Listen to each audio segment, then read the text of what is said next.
la cena dove avete mangiato ieri sera e stasera ci sarà di nuovo un appuntamento di preghiera in Basilica. Quindi vi invitiamo poi insomma faremo ancora un avviso alla fine, ma iniziamo già a spiegarvi un po' come funzionerà la giornata. Due piccoli avvisi per quanto riguarda due libri.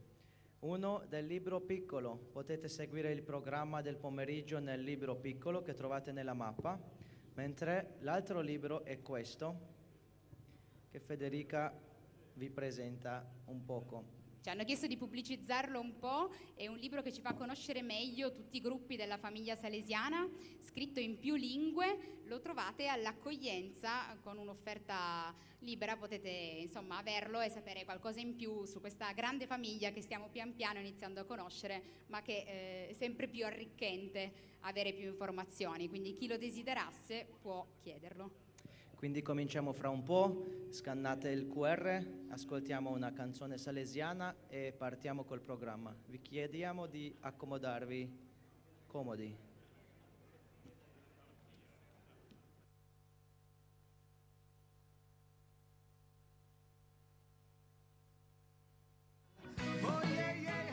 Quella perenne giovinezza che tu portavi in cuore, perché non doni a noi,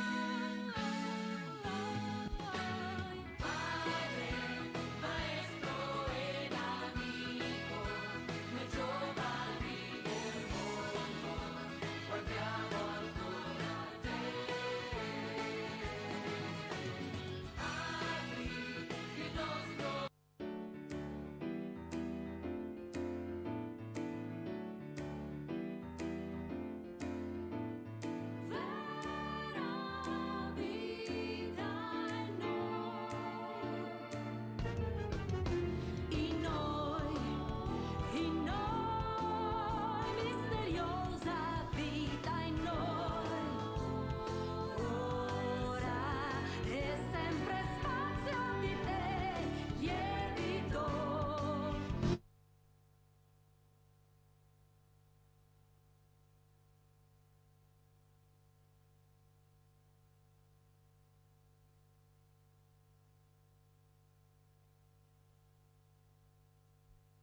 Benvenuti. Siamo qui di Facciamoci un nuovo. forte applauso, grazie che siete qua con noi.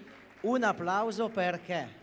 A chi? Come un applauso a chi? A noi che siamo presenti alla seconda giornata delle giornate della famiglia salesiana. Un evento importantissimo, Martin. Sì, ma c'è un altro significato dell'applauso per questa musica che abbiamo appena sentito. È vero, l'ultima canzone che abbiamo sentito è stata composta da Don Maurizio Palazzo. E si chiama Hello, we are back live, and the song we just heard was written by the Salesian Maurizio, our musician here in Valdocco, who wrote that song explicitly for this gathering of the Salesian family. Non era tanto convincente questo, sì.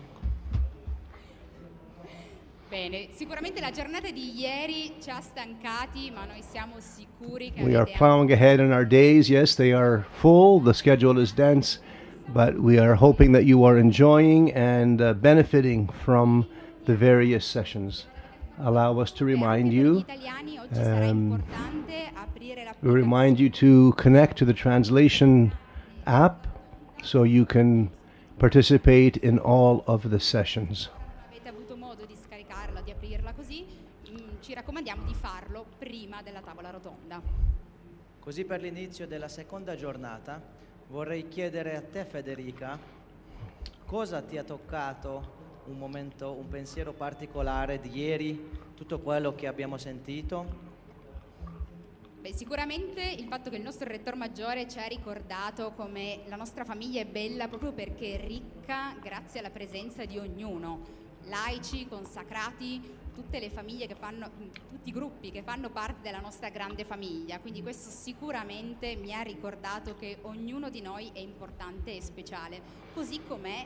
So these days so far have already been a great possibility for us to appreciate the various member groups of our Salesian family and to appreciate them more deeply.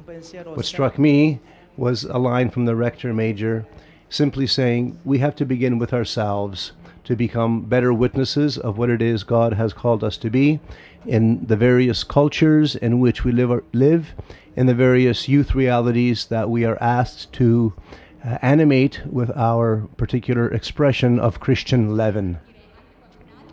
Sappiamo che sicuramente avete avuto modo comunque di We hope to have an occasion in the coming hours to listen to some of you on what it is that has impressed you particularly in these days so far.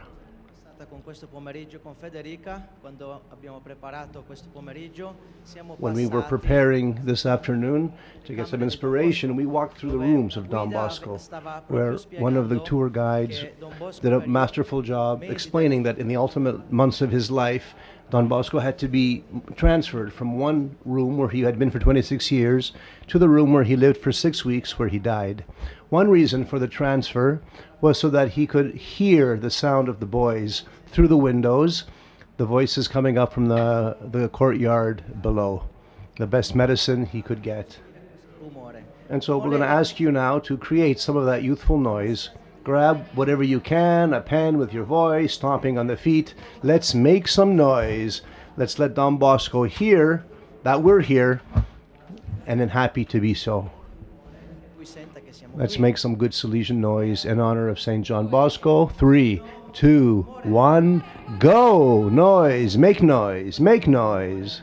Potrei anche dormire con questo rumore. Allora, noi crediamo che si possa fare di meglio. Questa era una Proviamo prova. di nuovo. Pensate a quando lo chiedete ai ragazzi. Questo è rumore? No, quando noi lo chiediamo ai ragazzi pretendiamo quasi che cada il soffitto. Ovviamente non dobbiamo arrivare a questo punto, ma possiamo impegnarci di più. Sicuramente questo non avrebbe sentito neanche se fosse lì. Facciamo un rumore grande. Well, folks, come on, you can do better. Let's make some real noise. 3, 2, 1. Salesian noise. Let's give it up. There we go. Finally, that was more like it. Thank you. Cominciamo con un po' di riassunto di ieri. And so let's get into our program, recapping yesterday's events through photography. On the screen, you will see a video of yesterday's events.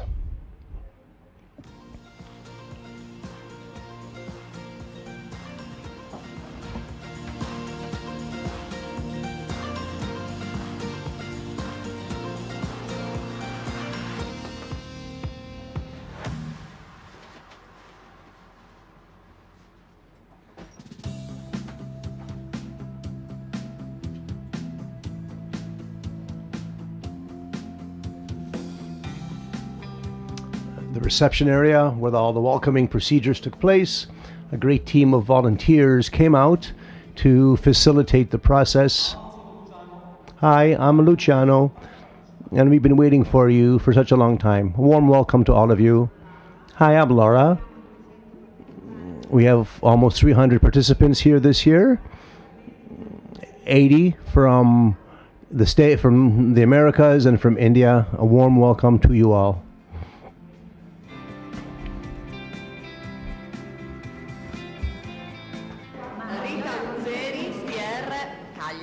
I'm from Cagliari in Sardinia. I'm from Rome. I'm Sister Gabriella, daughter of Marital Christians from Rome. I'm Lucrezia with the Cooperators in Rome. My name is Manuel. I'm Portia, Enrique, Luisa. Y María José. Venimos de España, de Andalucía, y somos We come from salesianos. Spain, and we are Salesian Cooperators and a daughter of Marital Christians, all children of St. John Bosco. Ciao a tutti, siamo un gruppo di ex allieve. Hi, we are past pupils of the Salesian Sisters from Sardinia.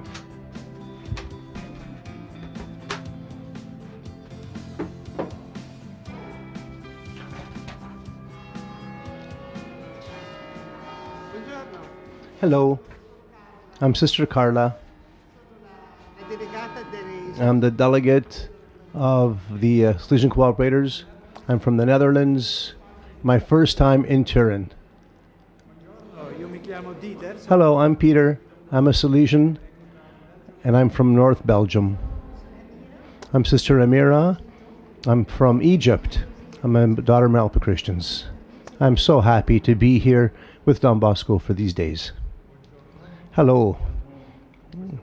And so with this simple gesture, we want to grant a very heartfelt welcome to all of the participants here in Valdocco who have gathered to celebrate this year's edition, the 41st edition of Salesian Spirituality for the family of Don Bosco.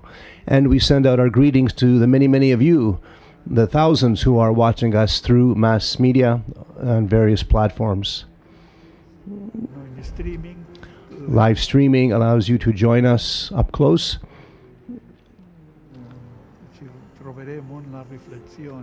Sharing the reflections and thoughts from these gatherings. We hope all goes well. Be at home with us. Enjoy the family spirit that unites us.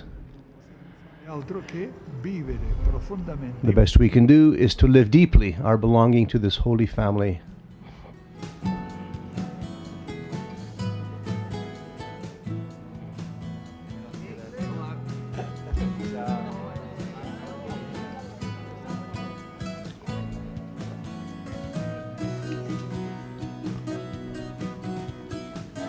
Part of the program is tours of Don Bosco's Turin, visiting the places where he worked, where he drew inspiration, where he served, especially in the years that he spent at the Convito Ecclesiastico.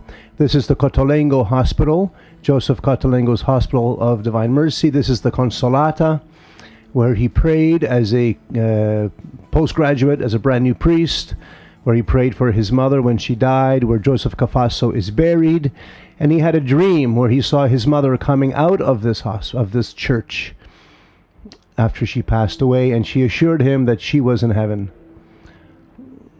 This is the great hall where we gather. It's the Valdocco Theater, where the major conferences are held. And of course, the Rector Major, tremendous generosity, greeting people, and always available for a handshake, a hug, and a photo. Young ladies are all aspirants with the Salesian Sisters. They live just a few blocks away from our mother house here in Valdocco.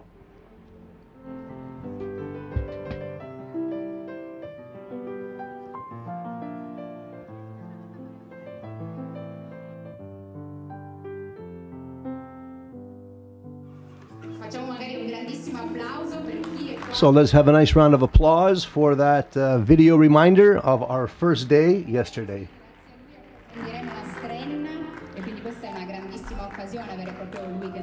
Oh, no, this is still the video. This is the Rector Major yesterday when he was called on the stage to say his first comments about this Strena. It's always a delight for me to be together as a Salesian family. In the first moments of our entering here, it's just a lot of fun to say hello and catch up. We'll have numerous occasions in the days ahead to gather for various events.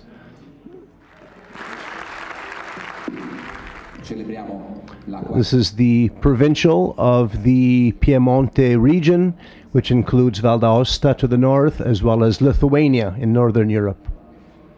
Leonardo Mancini, originally from Rome, but the provincial of this northern province.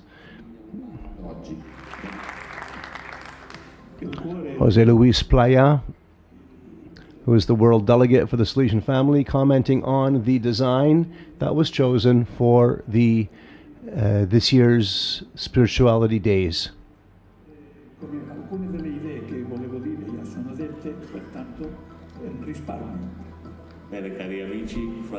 Father Ivo Coelho, our General Counselor for Formation, in his words of conclusion for the year of the 4th anniversary of the death of Francis de Sales, commenting on the apostolic letter written by the Pope on the occasion of this 4th centenary. And we're honored that the image chosen for the cover of that Vatican edition of the pastoral letter is the painting in our museum here by Enrico Reffo, that had been commissioned by Michael Rua for the Basilica years ago.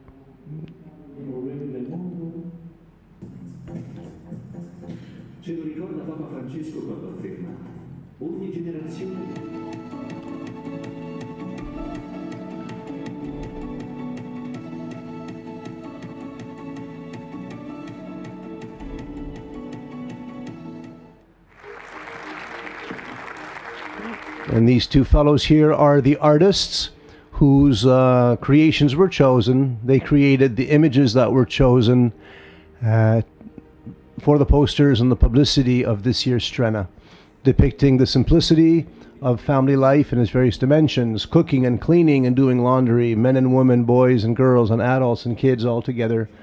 And then this collage of various members of the Salesian family.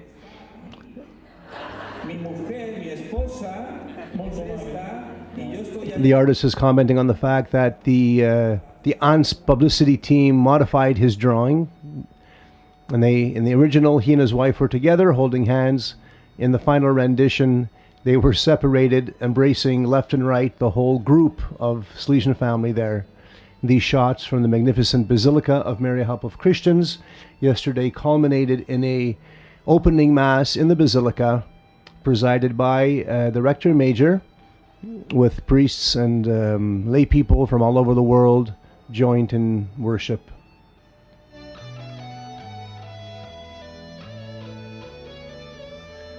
The Basilica was built by Don Bosco between 1863 and 1868, and then expanded after he was canonized.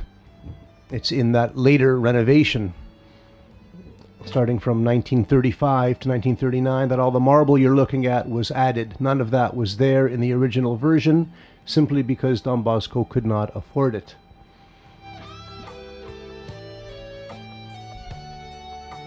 A lovely view of the east wall of the Basilica as people come out.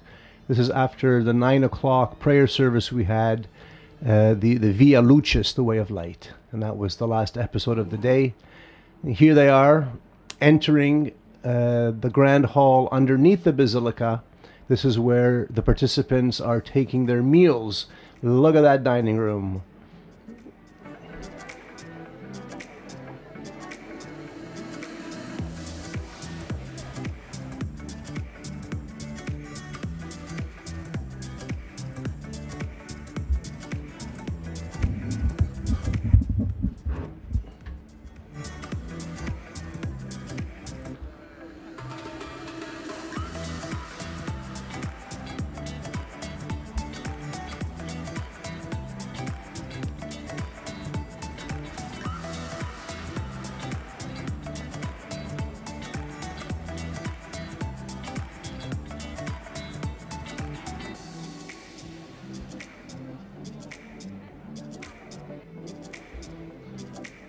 So even the meals are a very special time to meet new people and get to know the particular spirit of the various member groups of our Salesian family, 132 groups to date.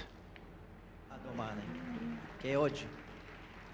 Benissimo, allora ringraziamo Piero per la realizzazione. Thank you, Peter, for creating that video. Anche perché proprio ci ha fatto vedere come al centro della nostra famiglia Recapping ci sono le all of those persone. views E quindi abbiamo visto makes the message that at the center of all that we're about are real people. And it's in our daily life that we deepen and enjoy our Domani e identity oggi, as Salesians. Dopo la nostalgia di ieri, adesso Today and tomorrow, cominciamo la giornata we're going to di delve oggi more con la deeply preghiera into insieme our al activities Signore. as is Nel appropriate libro with grande, a prayer. adesso nel libro grande, If alla you take the pagina large book 33, on page trovate 33 of your la prayer book, canzone, you will find the la song with preghiera which we è will stata start our preparata prayers. dai testimoni del risorto. The prayer was prepared by the witnesses of the resurrected Jesus.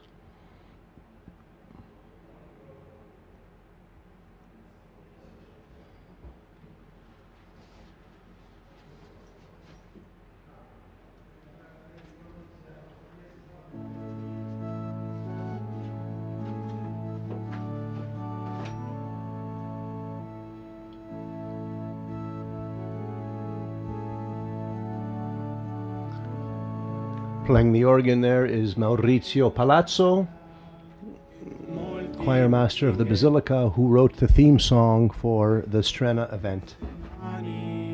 Puoi usarle se lo vuoi per dividere nel mondo il pane che tu hai dato a noi.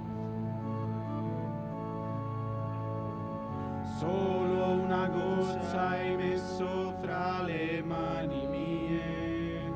The two fellows singing beside Father Maurizio are novices, Ora chiedi a me and our novice house is in Becchi, Colle Don Bosco, a lovely community right at the spot where Don Bosco was born, where he lived until he was 12 years of age.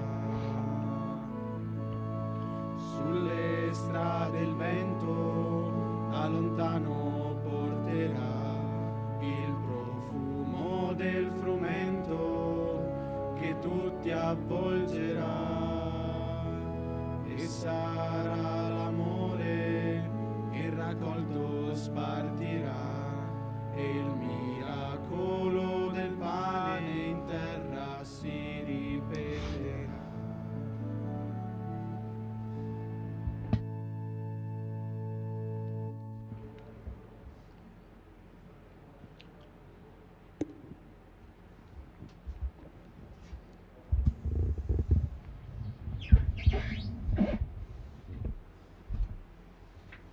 Alla venuta di Gesù sembrò che poche cose venissero cambiate. At the time that Jesus came, it seemed very little had changed.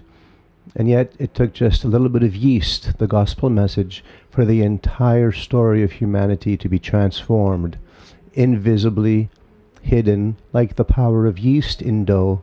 The Word of God in the world is a tiny force that becomes ginormous as it transforms those who welcome it. The renew of God comes in the hope of those who expect to see it.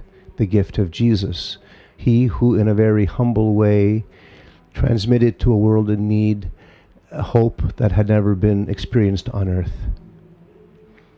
Essi fanno crescere Ordinary people in their words and actions continue to spread that youth, that truth, to be that yeast to transform the world through the living power of the Church to all those who are living in history.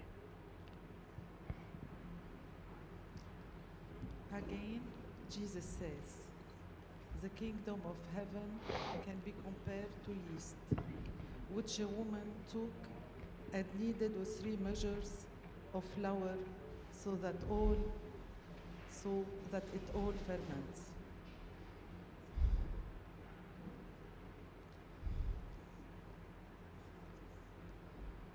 Nous vous invitons à réfléchir un instant We welcome you to reflect for a few moments on the process of kneading de notre in which we work the yeast of our faith into all of the events of the world, that it might become a sign of the presence of God in the world, precious for life, precious for hope, precious for the growth and for the nourishment, without forgetting ever the invisible power of yeast. It is small with a giant power to transform, and that yeast is the Word of God. And so let us get to the work of kneading the Word of God into the world, getting our hands dirty with the work of evangelization.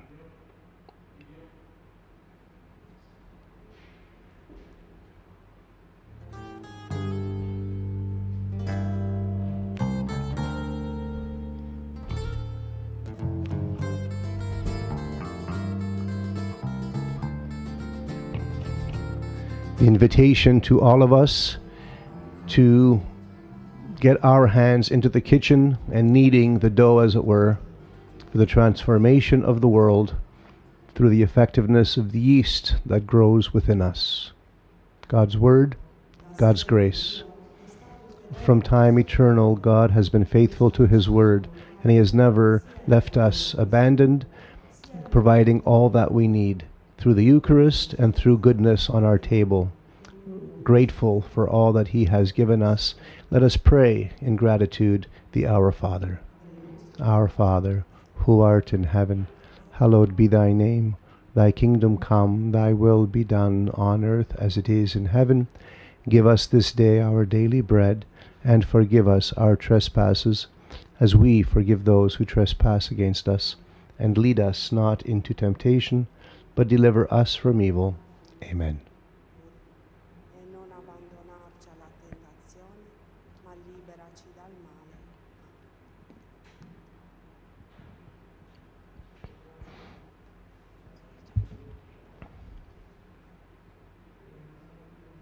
Benissimo, ringraziamo allora questo gruppo che ci ha fatto pregare, è sempre un momento. Thank you for the witnesses of the resurrected Jesus for this prayer moment that they prepared, for all those who sang, all who prayed music.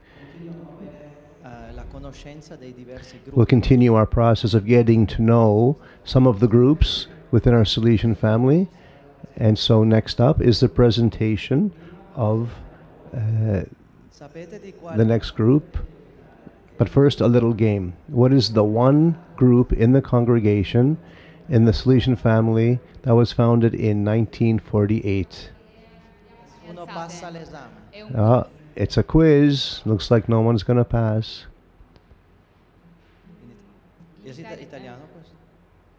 Così? No, allora non è lui. No. So, the first try, couldn't hear what it was wrong.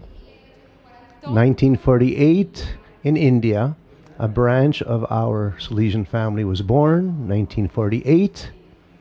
No? Okay, a hint. It was founded by Monsignor Monroe in India in 1948. So there we go. Looks like even you don't know your Salesian family too well. There's always new relatives to get to know better, even in the best of families. And so the next 5 minutes will provide us the possibility to get to know this group, the Catechist Sisters of Immaculate Mary, Help of Christians. That's a mouthful. So let's give it up for this group of sisters and watch the video.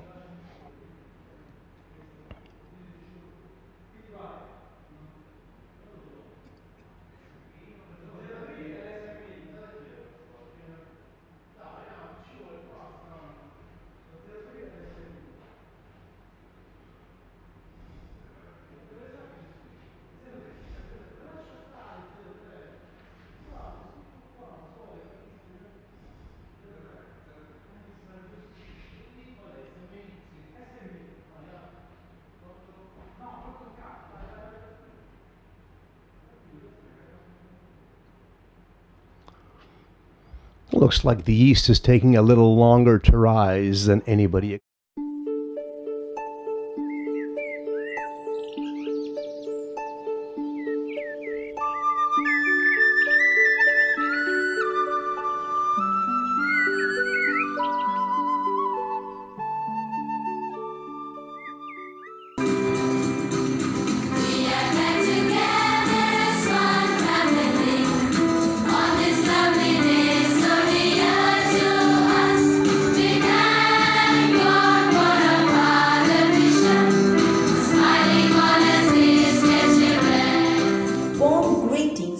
members of the Salesian family. We, the congregation of the Catechist Sisters of Mary Immaculate, Help of Christians, a member of the Salesian family, present to you a short but comprehensive video.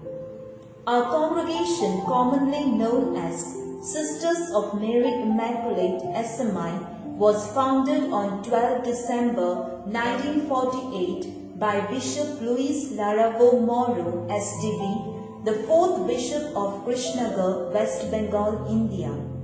Its purpose is evangelization and catechesis through home visitation and village apostolate with the motto to love God and help others to love God.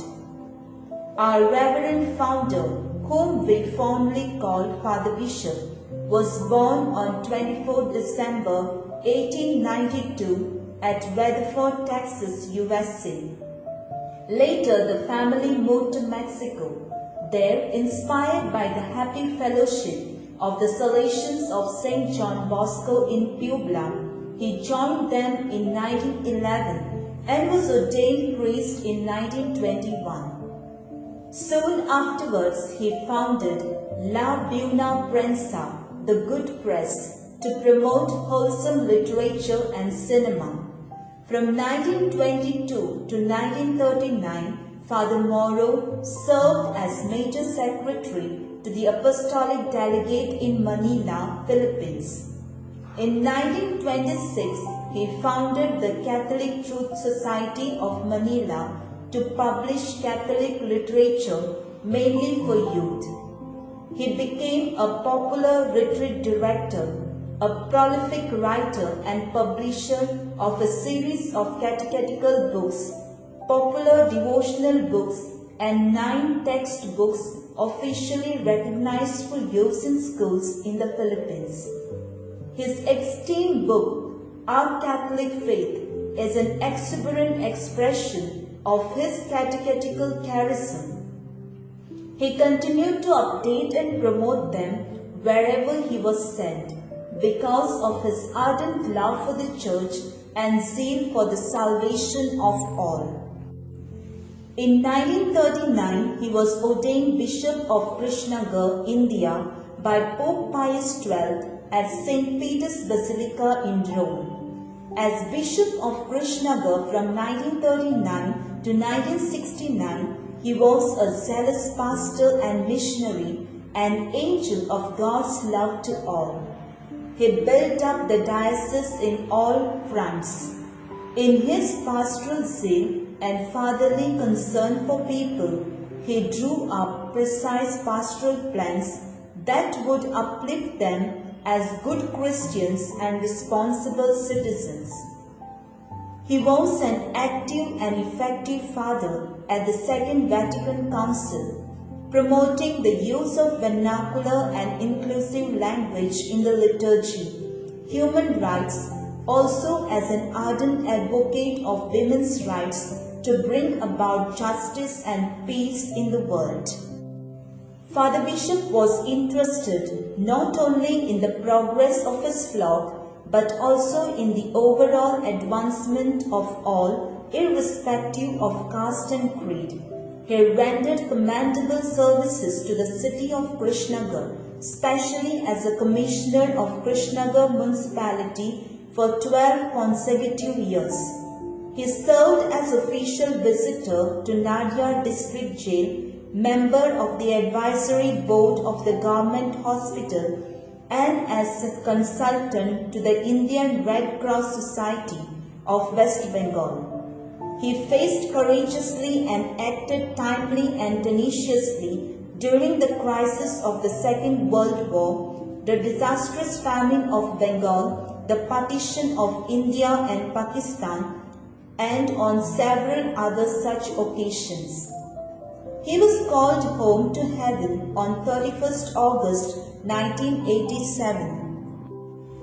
SMI Foundation and Expansion. Realizing the great need of educating women religious to evangelize and catechize the entire diocese by going out to the people, visiting their homes and helping them to know and love the true God, he founded the Institute of the Sisters of Mary Immaculate. He said, "We are not going to just wait for the people to come to us, but we shall go to the people, into the villages, towns, and into their homes."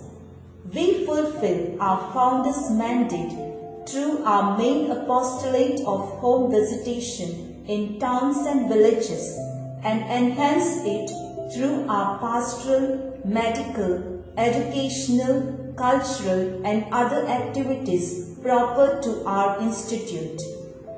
The spiritual charism of the congregation is the Abba experience of Jesus, to see God as our most loving and tender Father, and to do everything only to please Him, according to the little way of spiritual childhood of Saint Therese of the Child Jesus.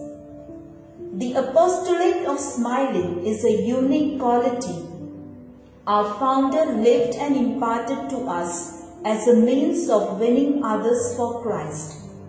He has given us also the principles of the preventive system of St. John Bosco for our life and mission. The congregation was raised to pontifical status in 1966 and went into provinces and delegations in 1990. In 1998, its second novitiate house was opened in Tanzania, East Africa. At present, there are 677 professed sisters, 45 novices, about 130 pre-novices, 92 communities, 5 provinces, and 1 delegation. We happily share our charism in the 45 dioceses of the 7 countries we serve: India, Germany, Italy, Tanzania, Kenya, Uganda, and USA. Membership in the Salesian family. On 10th June 1992, the Rector Major issued the document of official recognition of our belonging to the Salesian family. In our constitutions, Article 18, and in our Directory of Rules, Articles 15 to 30, define our practice of the preventive system. We accept membership in the Salesian family because of the affinity of our spirit and mission to that of St. John Bosco, who was an evangelizer and catechist, for mutual enrichment and greater apostolic fruitfulness, preserving our own identity and charism.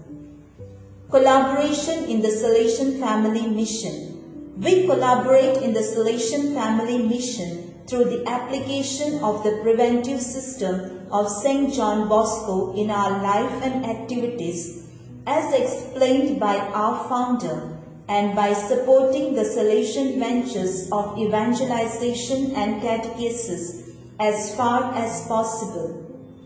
Thank you.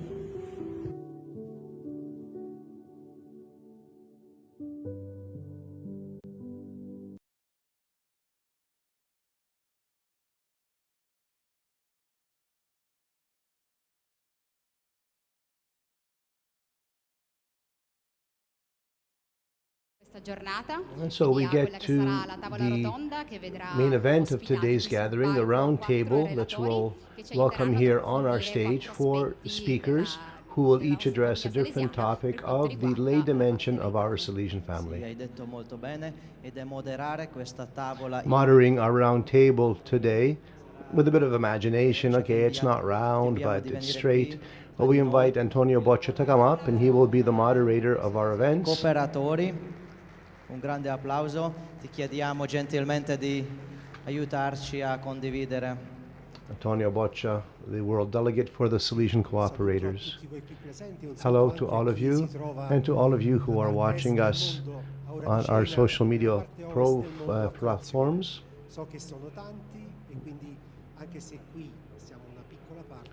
Those of us here are a small representation of the many, many Salesian family members who will be joining us for this roundtable discussion.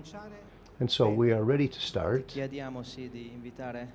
qui al palco. kindly call forth the platform party. Joining me for this conversation will be Susana de Torres,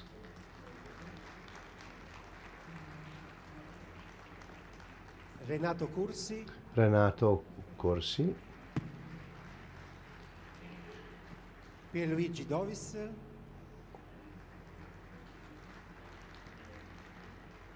e Don Fabio Attard.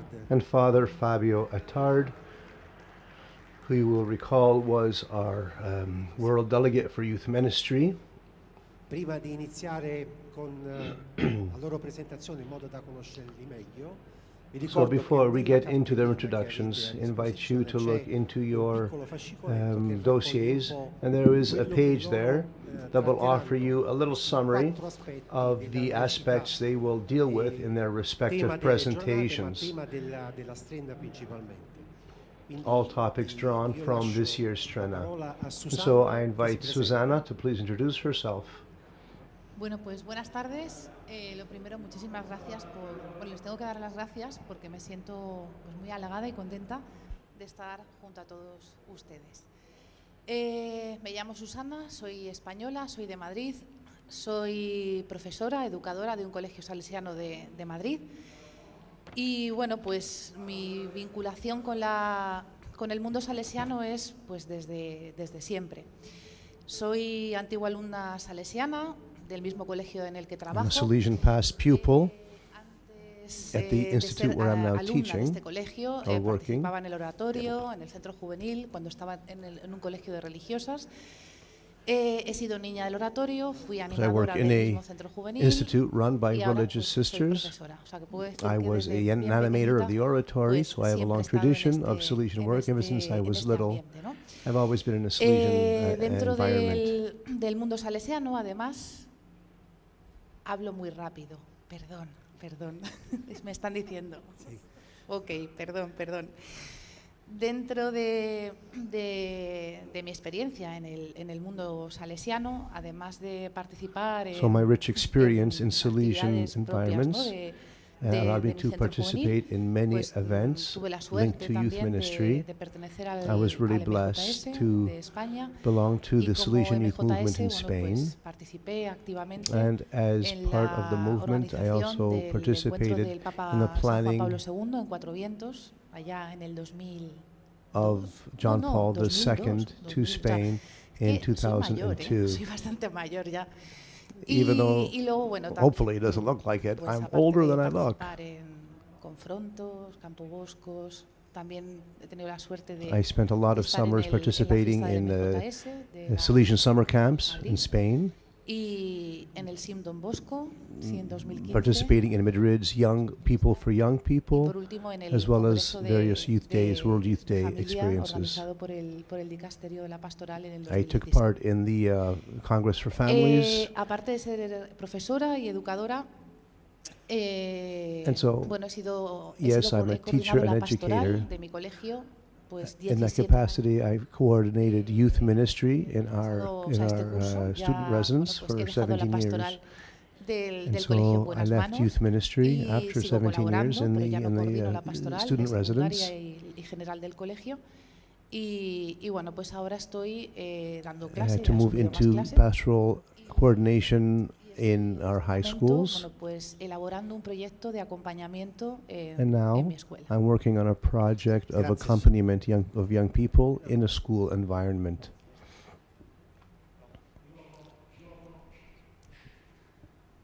Prova? Ecco. Grazie Antonio. Thank you, Antonio. Hi, everybody. Good afternoon. Saluto anche a tutte le A persone. warm salute, greeting to all of you watching us online from whatever hour of the day and part of the planet you happen to be in. Greetings from Valdocco. Thank you to all of the staff here who have been working so hard to translate and get our message out. My name is Renato. It's been nearly 10 years since I became a Salesian cooperator, almost 9 years, married to my wife Benedetta, and I'm a father to Irene and Manuele for sono di nuovo a Roma. Ever since September, I returned to Rome, where I was born and where I grew up. It's there that I met the Salesians and the Salesian Youth Movement, in which I grew up and matured for so many years. Ho potuto anche collaborare per anni professionalmente. Thanks to the various activities that were offered to me, I was able to mature even professionally, and I do the work I do now thanks to my exposure to so many professional fields. I now work in Brussels with the Don Bosco International Network, which is a group that works with institutions. Since September, I returned to Rome, the Central Institute, where I work as the director of Salesians for Social Justice, which is the national platform in Italy that coordinates the various expressions of Salesian social work. This is a service I render with tremendous joy, because we live in very demanding times and very interesting, especially in the field of social outreach. And so to commit myself to working with and for young people, those who need Don Bosco's cares the most, fills me with a lot of satisfaction. Just a few months ago, we had a congress in this very hall, an international congress dedicated to all those people who accompany young people in various expressions of social outreach in a Salesian environment. And so it's, again, from my heart that I thank you once again for the invitation to be part of today's conversation. Hi, everybody. I'm Pierluigi. I'm just a shy, little modest guy who was formed by the Salesians from the beginning of my educational career right through to my degree at the Salesian University in Rome. My life has had many ups and downs, thanks to God's inbreaking in my life. And I could see how God was telling me I needed to make a personal meeting with Him in the person of the poorest of the poor here in Turin. Ever since 1991, I've been working as a diocesan employee since the year 2000, by the desire of the Archbishop of Turin, the director of Caritas for the Archdiocese. And in the course of these years, to this day, I have been called upon to coordinate events for Caritas throughout the Piemonte region and Val d'Aosta. And so I'm very active in the growing network of Caritas services throughout all of Italy, of which I had a turn also as president. And so it's an honor for me to be part of this round table. I just hope to bring some little piece of my experience as a layperson, working within the church, but also committed outside of church parameters as a type of connection. I like to see myself as a window through which the lay view on the world enters the church and through which the church's perspective shines on the world. Thank you. And now, Father Fabio, you are a well-known person, but nonetheless, tell us a few words about yourself. Hello, I am originally from Malta, Father Attard. Corso formativo un po' condiviso tra l'Irlanda. My formation journey wove between Malta, Italy, and Ireland, and I had various pastoral experiences in my Salesian life. First of all, with another Salesian, we relaunched the Salesian presence in Tunis, North Africa. We had a school in a Muslim environment, which was a very rich and beautiful experience. After that, I spent a few years working with those on the margins, working with young people in family homes, social care structures. And then I did further studies upon finishing my degree in theology. Don Vecchi, at the time, the rector major, asked me to pursue further studies. And so I did a doctorate in moral theology, so I could teach theology at the UPS. Turned to Malta after that, where I founded a pastoral institute precisely for the formation of lay people involved in the lay mission of the church. After that, I was asked to come back to the UPS, the university in Rome, our university, to take up my professorship again. I was then called to the General Council. I was delegate for youth ministry, and so that was a privileged window onto the Salesian world. Having finished my term on the General Council, after 2 terms on the council, the Rector Major, Don Angel, had asked me to promote a coordination at the European level of the various formation initiatives that are in place already in Europe, trying to coordinate them. It's a rich process. It's a rich array of choices that we have already, and my job is to coordinate them and develop them. And so, thank you, all of our platform party. A nice round of applause for them, for very authoritative and down-to-earth voices that we can listen to and learn about today's Strena. So I'd like to ask you, what kind of educational processes can we activate or develop to help our young people, as lay people, become more actively involved as protagonists in the transformation of the world?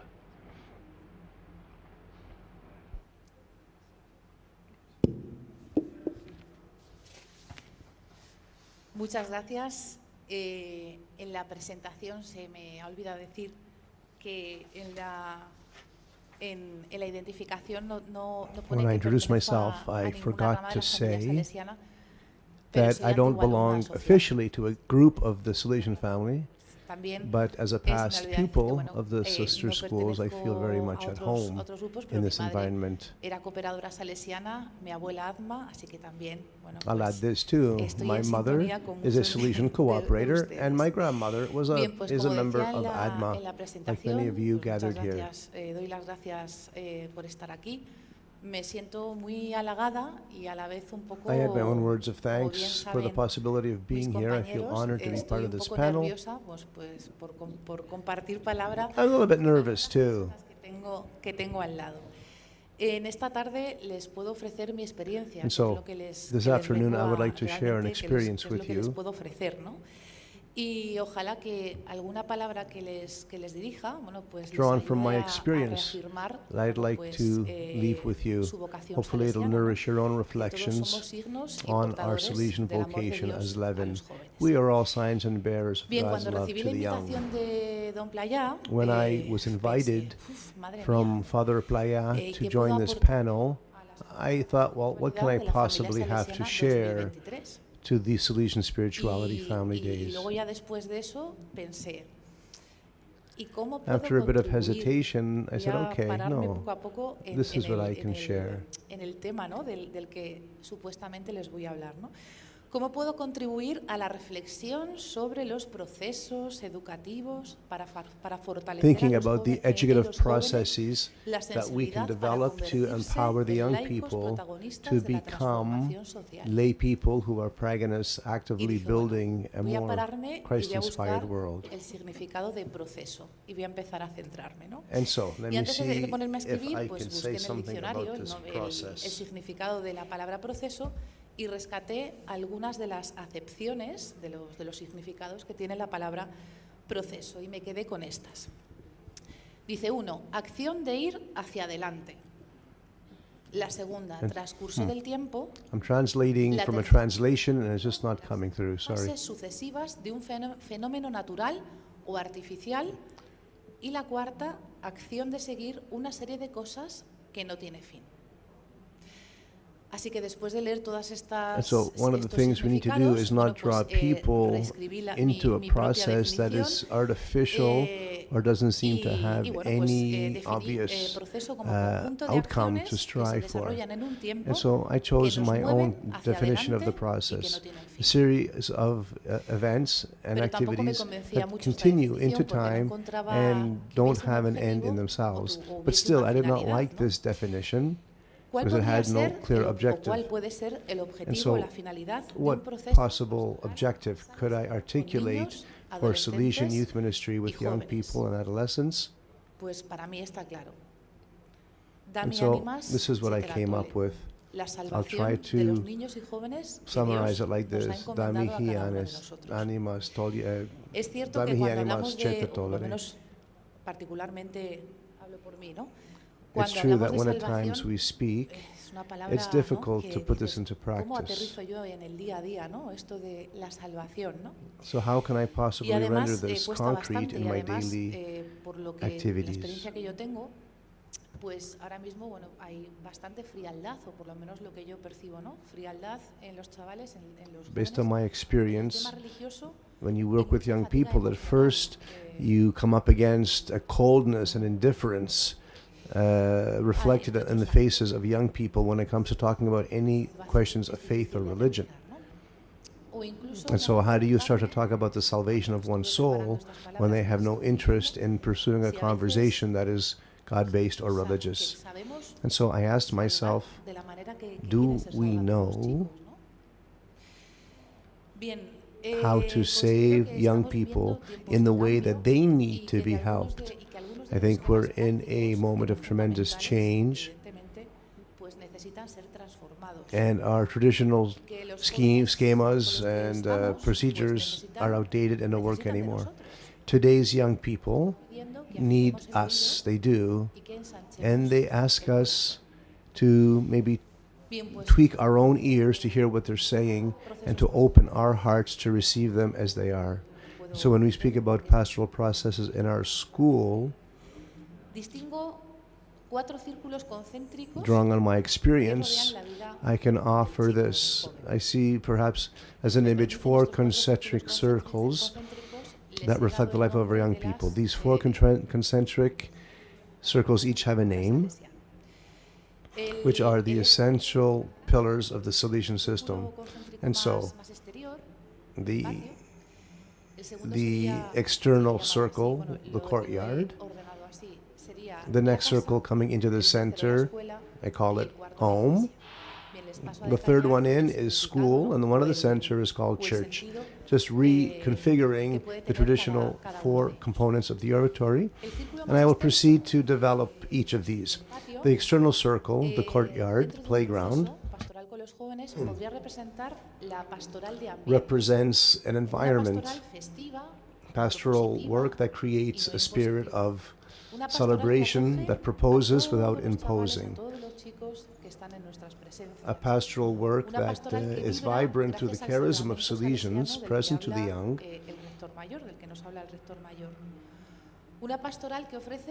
which the Rector Major calls the sacrament of Salesian presence. A youth ministry that proposes activities of a pastoral nature to our young by accompanying them and helping them be convinced that we are in solidarity with them. A pastoral ministry that helps young people feel a sense of belonging to the Salesian family, a sense of emotional support, which creates trust, where we can then make the first proposal of a religious or spiritual nature. And so we have to ask ourselves, we as adults and leaders, what can we offer to the young that would be inviting to them? And so, moving in from the courtyard, we move to the second circle, the house, the home. So we have to welcome them and gather them. This has a positive, contagious effect on the young, convincing that they belong, and that belonging will make them want to stay. And this process is essential for educators to understand. We have to observe, we have to understand, and even translate what young people are telling us through their attitudes and dispositions. Having listened, we can then propose to them something attractive that might find some traction in their hearts that'll make them want to deepen their journey along the faith path that is gradually being opened up before them, even to the point then of entrusting to them certain pastoral responsibilities. The third circle now, the school. And here I would say the focus is on group activities, the law of graduality, offering proposals suited to the capacity of the young to take them on, so that they can grow in their sense of responsibility, which in turn might help them grow in faith. Accompaniment is essential here, because these young people today are our Michael Rua. We have to make them leaders for various youth activities, developing always a sense of peer ministry. Young people, after having experienced a type of family, the home, the third circle, need then to receive a proposal. We have to ask them, are they willing to undergo a process, or to enter a process rather, of spiritual accompaniment? And how, if they accept, can this process be offered? Bien, la permanencia en este círculo pues no es eterna. Staying in this inner circle doesn't end when their high school years are done. When they leave a Salesian school, well, that school remains a solid point of reference to which they can return and to continue to be accompanied. And so a new challenge emerges. How do we offer an ongoing accompaniment to young people when they move on from our schools? What itineraries of faith can we offer to them to help them continue to grow as honest citizens and good Christians? And so I return to my definition. A series of actions that are continuous over time, that allow young people to continue without a deadline, to help the young people as they walk this journey to become the young people God has called them to be.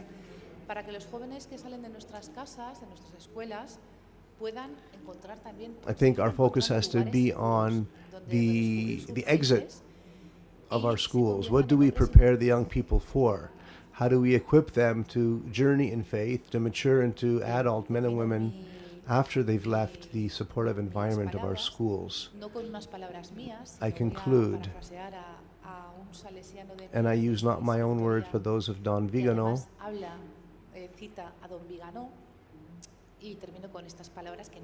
He was from my Salesian province, and so I'd like to say in his words, young people are in the heart of all of us who live in the Salesian world. They are a holy land before which we must take our shoes off, like Moses did. God speaks to us through them. They are the home, the fatherland of our mission, and it's there that our Salesian love and spirit has to manifest itself. At the end of our fourth intervention today, we'll have a possibility to interact with each of our platform party members. So if you have any questions as you hear them speak, take note, and then you'll have an occasion to gather with them and have a more direct conversation with the presenter of your choice. Let's turn now to Renato, who will share some thoughts on the identity of the lay Christian in the Salesian spirit. Grazie. Thank you. Quando mi è stato affidato questo tema, when this topic was entrusted to me, I asked myself, why did they ask me? And why was this theme given to me? The identity of the lay Christian in the Salesian spirit. And so certainly the Rector Major's choice to dedicate this year's Strena to the topic of the lay branch of our Salesian family obviously directs and guides our topics. But wow, the topic given to me, the identity of the lay Christian in the Salesian spirit, I think the words are never chosen accidentally. There's a reason. The identity is the theme of the age in which we live. Even Pope Francis keeps talking about identity as a change of era. Today in 2023, we as Salesians are reflecting on Novecento, il this. XX secolo, che può essere stato sì un secolo breve, direbbe lo storico Osbam, ma è stato anche il secolo delle ideologie. In the past century, we had a lot of ideological changes, whereas today, 2023, even for young people, but not just, the great theme is that of identity. Identity at the personal level, existential level, thinking about so many reflections that we hear in modernity and a modern or a fluid modernity, our sad passions, the theme of personal identity. But if we take a moment to think about the theme of young people, il destino del pianeta, del creato, diremmo noi, no? Come credenti.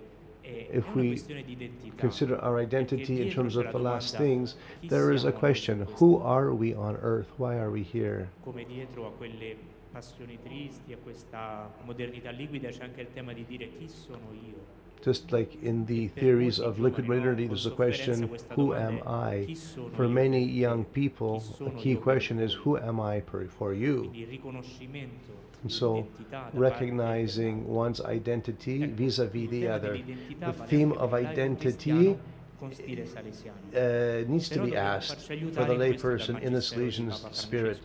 We can turn to the magisterium of Pope Francis for some guidance on this, even in terms of this principle of synodality in the Church. Pope Francis says, especially to the young, but even to us, we have to relaunch this question, who am I? Maybe you're already thinking about this. Father Pope Francis has asked the young people many times, rather than ask yourself, who am I? Change the question and say, for whom am I? He asked this first in the vigil with the young at World Youth Day in 2017, and then he included it in his apostolic exhortation on evangelization of the young, Christus Vivit, where he writes, ask yourself, young people, for whom am I? You are for God, but you are also for others. And so as a Christian in the Salesian style, you are for God in a particular spirit focused on the young, especially young people who are most fragile, most on the edge, and poor. It was also in 2017 where Pope Francis says, let's look at Mary. Mary asks us, for whom am I today? She says in the Visitation, I am for my cousin Elizabeth. And so she leaves in haste for Judah to serve her sister. And this is the very theme that we will celebrate the upcoming summer in Portugal. The Visitation is the icon, the Bible passage that encapsulates the theme of World Youth Day in Lisbon. And so yes, Mary in the Visitation says, I today am for my cousin Elizabeth, and so I go to her. And so let's ask ourselves, not so much who am I, what work will I do, but for whom will I commit myself to a career? For whom will I work hard my whole life? For whom will I develop myself? This is a new language we need to develop for ourselves, for whom I am. Ask us this question in the head, in the heart, and in our hands. Our thoughts, our sentiments, and our actions, just like Mary did. For whom am I? In my head, in my heart, in my hands. And so, to think of what we usually call work, not so much as work, but the way I will give myself to others for all of my life. And so this framework, for whom am I, in my head, in my words, in my hands, really evokes the preventive system, because the language of the mind is reason. The language of the heart is what Don Bosco calls religion, and the language of the hands is the amorevolezza, preparing oneself to actively participate in society. And so, as lay people in the Salesian spirit, we can think about the young people in our works and in social interaction. They are not just recipients to fill, passive, the ones for whom we develop policies, or rather are they subjects? Are they protagonists? Are they people with whom we reflect and develop and go forward? The Salesian congregation has asked us to think about, how do I develop the heart of the Good Shepherd as a layperson? How do I translate this need to go out in search of those most in need? How do I translate the Good Shepherd's passion for proclaiming good news as a layperson? If we as lay people withdraw into the background of society and somehow defined as that sphere of involvement where God has no place, then we're dead in the water.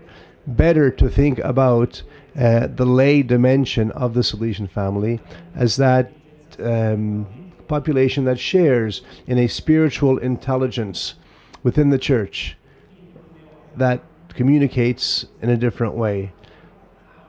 How in the life of a Salesian, of a layperson in the Salesian spirit, how does he translate that, or she translate in his or her interaction with the young people? Well, certainly with Francis de Sales, graduality and gentleness, nothing by force, all by love. We need to choose to journey together to move forward. And so these three languages that challenge us, we can take them deeper in the second part of our evening for those who wish to join the discussion after our round table. And one last thought on the word Salesian style. What does it mean to work in the style of the Salesians? In today's language, style not in the sense of a stylized something almost forced, like a fashion that could be in today and out tomorrow. I take inspiration from a modern German theologian who speaks about this Holy Spirit as God's stylist.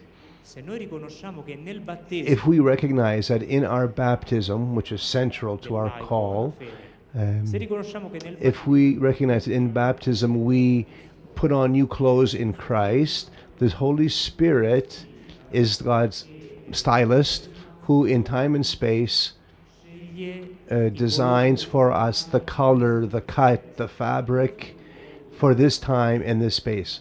And so for today, what is the cut and the style of the Salesian way of being a Christian? And so certainly that style, I think, for today is synodality. And so I leave my thoughts there, and I pass the microphone. Come vedete, ci stanno facendo conoscere a un livello molto. And so you can see that our panelists are really raising the ante here and asking us to think in a whole different way on what it means to be a lay person, spreading the leaven of God's word in a lay style, who is a Salesian. Bene. Non so, dico così.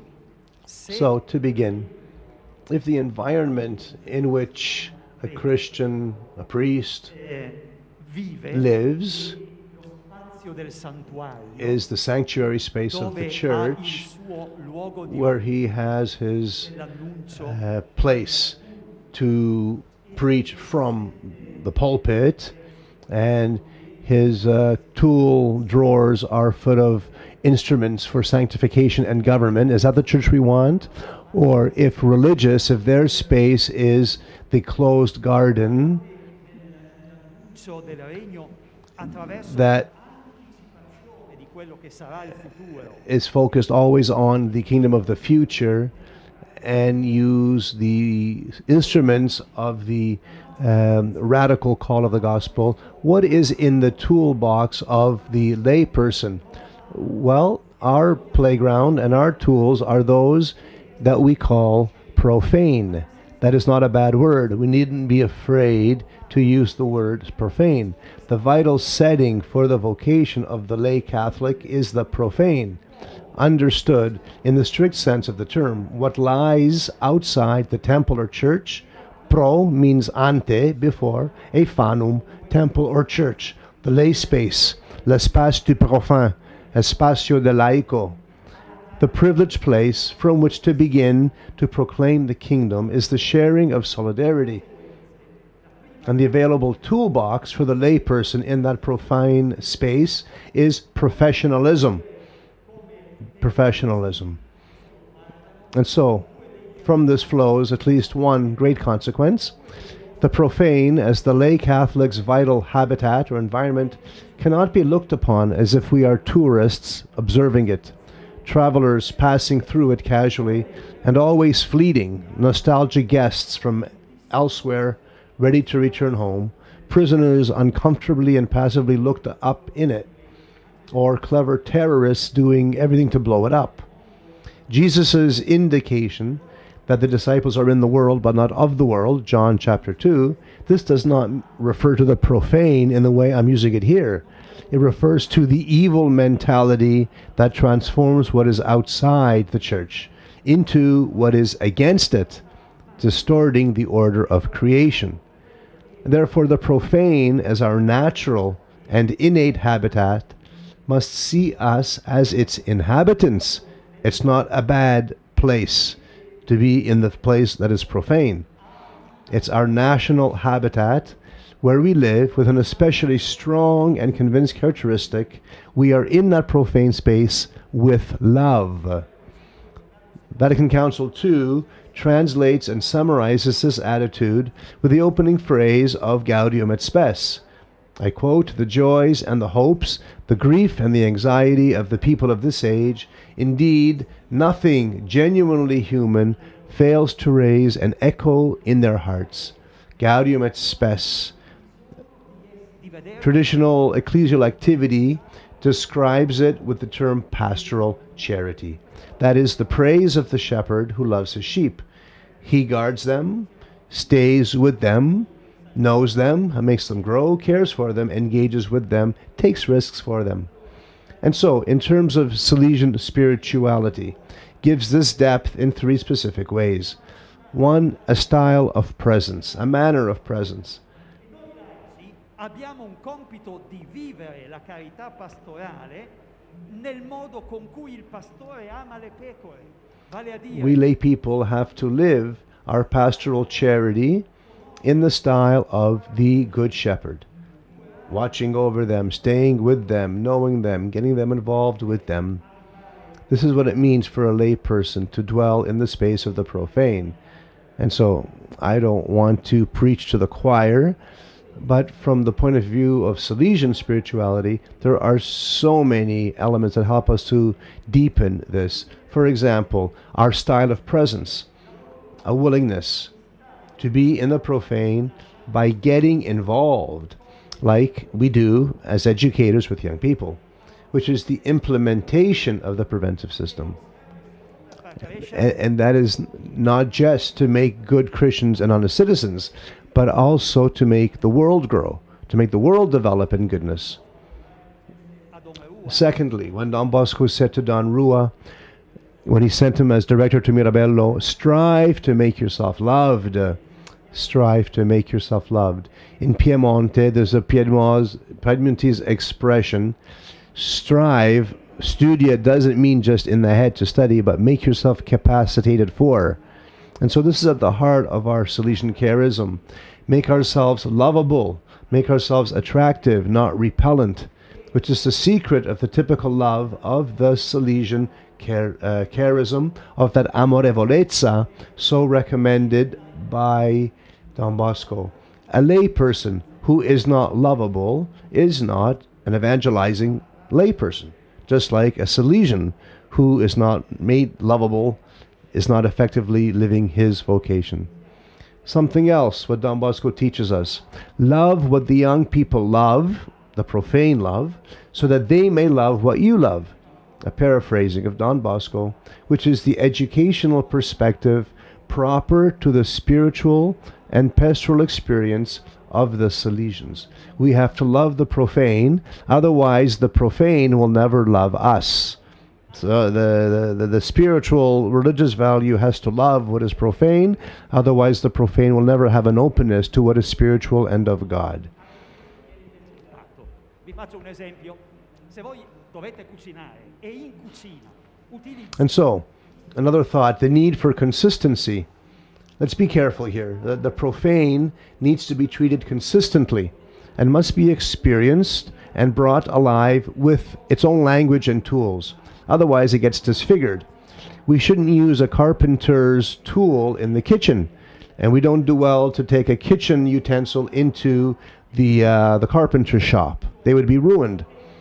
Our role as lay people must empower us to show how a pot, while remaining a pot, does not exhaust its purpose in simply allowing food to cook. More and better things can be done with it. If we treat the profane with tools not suited to it, then we degrade the profane. On the other hand, by using the tools suitable, adapted to the profane sphere, we can then bring out what is beyond appearances and enhance the profane. And so the lay Catholic is not subversive, upending and unraveling things by breaking them. If that lay Catholic, a lay Catholic is not subversive if he or she who disfigures the profane by confusing it with the den of the evil one. Now, the lay Catholic needs to avoid disfiguring the profane by confusing it with the den of the evil one. To be professional in the world means to know how to act and to interact with the profane sphere of our existence and the religious sphere. This is the profound meaning of the lay Catholic's professionalism.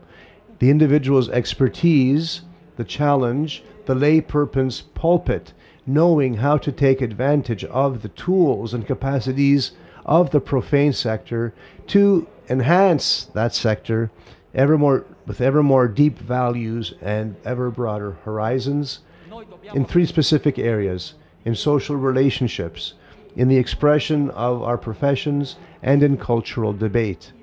In all of this, but especially in the question of cultural debate or dialogue, what is needed is not so much to foster dialogue as to allow us to become the topic of dialogue, or to expose ourselves to the reason for the hope that is in you. Otherwise, we can never be convincing about what it is that we are leaven for.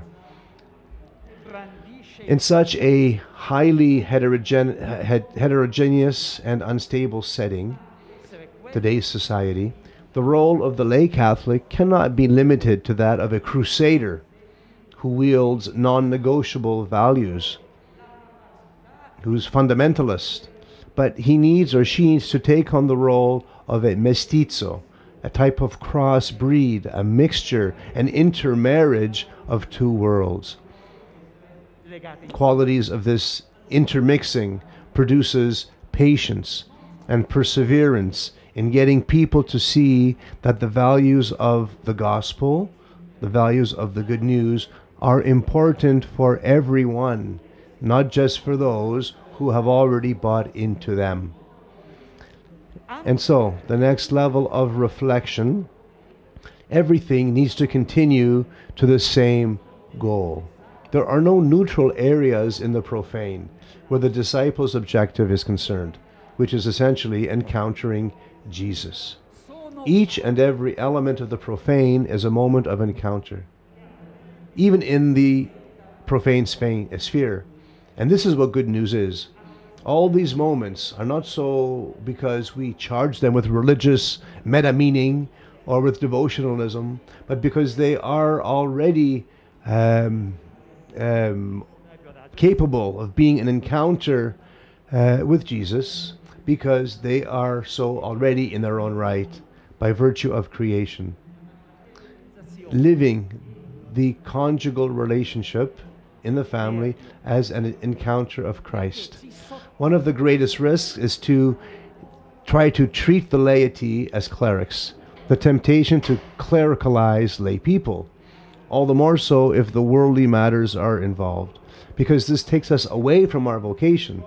To clericalize the laity is to disfigure who they are and therefore render them less able to fulfill the essential, necessary task only they can fulfill within the Church's mission. Let us recall what Lumen Gentium tells us in number 33. The laity are called in a special way to make the Church present and operative in those places and circumstances where only through them can it become the salt of the earth. Don Bosco would say, a good book can go places a priest never could. This is about family life, work, school, administration, economics, culture, technology, science. They are places of the private life sphere, and there are places of work. It is social relationships in the strict sense. Lay Christians are lay insofar as they are within the very elements of profane life and live them to the full. And so what does this mean for being kingdom builders?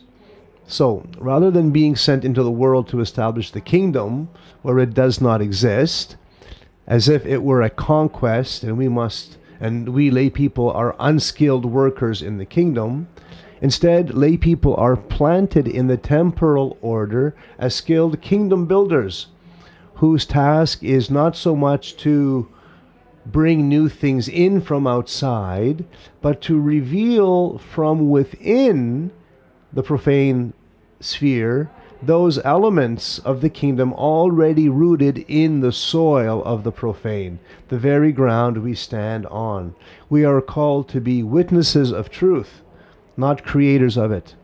This truth, today in particular, seems to pass through some urgent central meeting points that I identify below. One, bringing out a human and fraternal community in our own little area where we live through constant mutual listening, debate, a serious way of understanding synodality, the primacy of relationships, a sense of wise openness, cultivating what is genuinely human in the first place. A second theme, giving a generative sense back to work. That every work we do is a way of giving life to the Church, an inner life, not just external or material, by focusing on the four aspects of the social doctrine of the Church: free, creative, participatory, and supportive. When we experience work like that, it is life-giving, even in the profane sphere, but also focusing on the centrality of promoting and defending work as an element of humanization of the world, focusing on the ability to train and accompany the very young in work, as well as those externally excluded from the work circuits.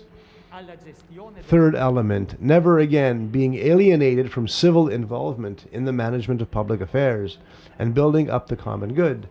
In many places, especially in Italy, for example, Catholics should never be involved in politics, because politics is dirty, and therefore they told us, be the pre-politician, work in cooperatives, but don't get involved in politics, because it's a big mistake to get involved.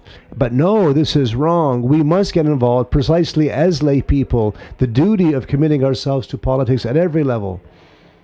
We have to be wise practitioners of politics because it is an essential element that we cannot do without in the Christian experience.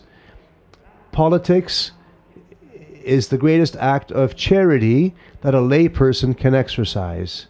And so, who's going to do this? The Pope? No, that's not his job.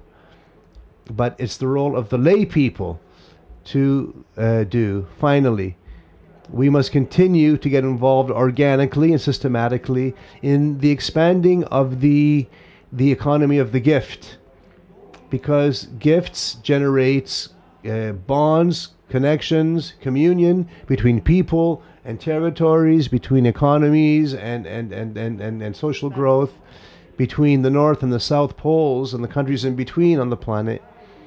We have to make our own, finally, as a last point, making our own a perspective integral ecology as a way that allows the truth of the gift we've received, our common home, given to us in creation, allowing the gift of that common home, which is our planet and the universe, to emerge, to keep being gift.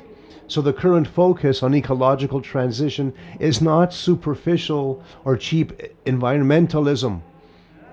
No, it is environmentalism at any cost.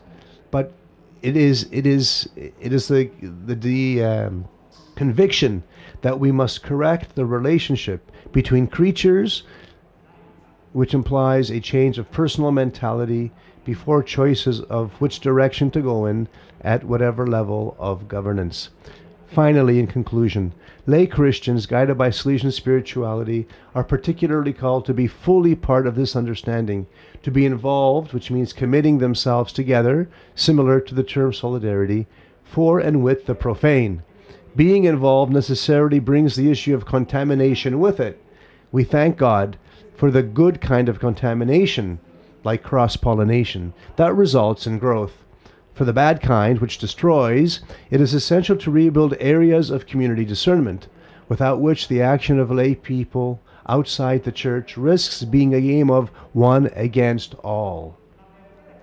Che frantuma è indispensabile creare spazi di discernimento comunitari senza i quali l'agire nostro di laici fuori dal Tempio rischia di essere una partita uno contro tutti, soprattutto nell'Ovest. Especially in the Western world and the Northwestern world. Formalmente parte della famiglia salesiana. I am not an official part of the Salesian family, but I certainly share your spirituality profoundly. And so I ask the Salesian family to get I fili rossi che conducono la nostra esistenza, ma che sia. I ask the Salesian family to commit itself to become a space of community discernment so that lay Christians who are inspired by Salesian spirits may be in the sphere of the profane witnesses who transform from within.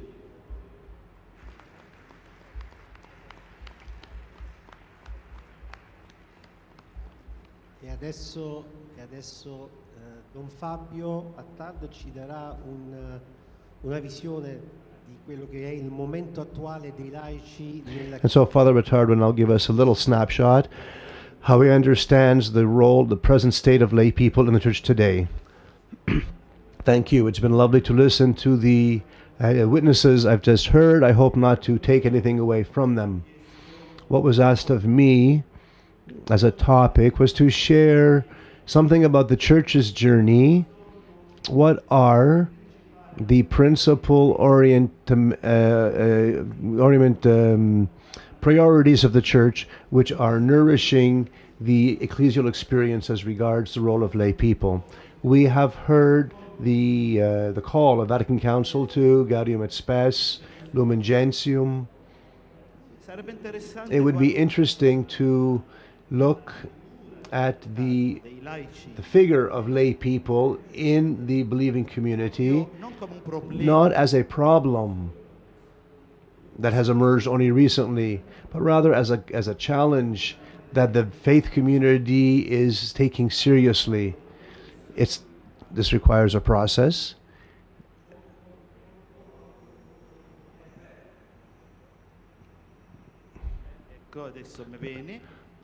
This requires a process that gradually unfolds and gets stronger. And so, for this reason, I think it's important to reflect on the theme, starting from a fundamental document that is the document that came after the Synodid on lay people at the beginning of the 1990s, Christi Fidelis Laici. Why? Because the post-Vatican Council journey began with a concern on evangelization, on catechesis, with tremendous documents like Evangelii Nuntiandi, which Pope Francis describes as the most important document after Vatican Council II, which is a document he draws on frequently. The concern for catechesis, the teaching of what we believe. But so what happened after? We can speak as much as we want about evangelization, about catechesis. Who are the ones we want to catechize? who are the ones who need to take on the mission of evangelizing. And it's amazing how the journey of the church through its various synods has deepened a deep reflection on the family, Familiaris Consortio, on lay people, Christi Fidelis Laici, on priests, pastores dabi pro nobis, and on religious vita consacrata. So you see how the church's journey, which we are still a part of and which we are considering, which we want to get involved in, has a backstory that is not just a museum piece document. Rather, it is a profound and rich reflection on an experience and a sharing that launches us towards the future from today for tomorrow. We're not turning back just because we want to do a theological update or a pastoral reset. Why? Because the question of identity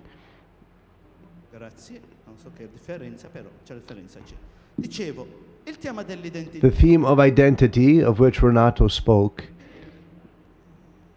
in Christi Fidelis Laici, we have three challenges that emerge linked to the laity. And the first one is exactly to do with identity.